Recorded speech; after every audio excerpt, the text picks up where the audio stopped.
ఇక చూడు రే కేటీఆర్ సారు భలే మనగాని ముచ్చట చెప్పుకొచ్చిండి ఇవాళ. మరో పార్టీలో బీఆర్ఎస్ పార్టీని కలిపే ప్రసక్తే లేదు. వాయా మీరు ఏ పార్టీలో కలపకూరు నాయన, మీ పార్టీ మీ దగ్గరనే ఉంచుకోరి. ఇంకేమంటుండు, తెలంగాణ ఉన్నంతకాలం బీఆర్ఎస్ పార్టీ ఉంటుంది, చల్లగా వడిదిల్లి ఒడ్డు తిని గడ్డబండు నాయన, మీరు ఎన్నలకు పోకూరి.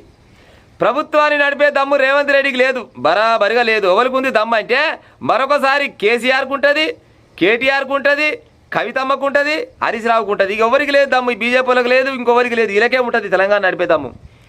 ఇంత ఇజ్జత్ లేని సీఎంని నేను ఎన్నడూ చూడలేదు అంటుండు. నిజంగా ఇజ్జత్ అప్పుడు ఉన్నట్టు పాడైపోయిన సీఎం రేవంత్ రెడ్డి. గిన్ని మాటలు నాకు ఎట్ట పడుతుంది, ఇజ్జత్ లేనట్టు కాబట్టి పడుతున్నట్టు. మేడిగడ్డ పిల్లలు గుంగడం వెనక కాంగ్రెస్ ఉందేమని సందేహాలు వస్తున్నాయి. అమ్మర కొడుకని కడుపుసాల గుండి కాళ్ళు పడిపోను. ఈయన చక్కమైన పిల్లగాడు మధ్యనే కట్టిండు, కానీ మేడిగడ్డ గుంగడం వెనక కాంగ్రెస్ వాళ్ళు వస్తూ ఉందంట. ఈ కాంగ్రెస్ వాళ్ళు అంతా పోయి గద్దలు గదసుదాలు పారలు పట్టుకొని పోయి గడపలు పట్టుకుపోయి అక్కడిక్కడ నూకినారు. సిగ్గు నాది చెప్తాందుకు.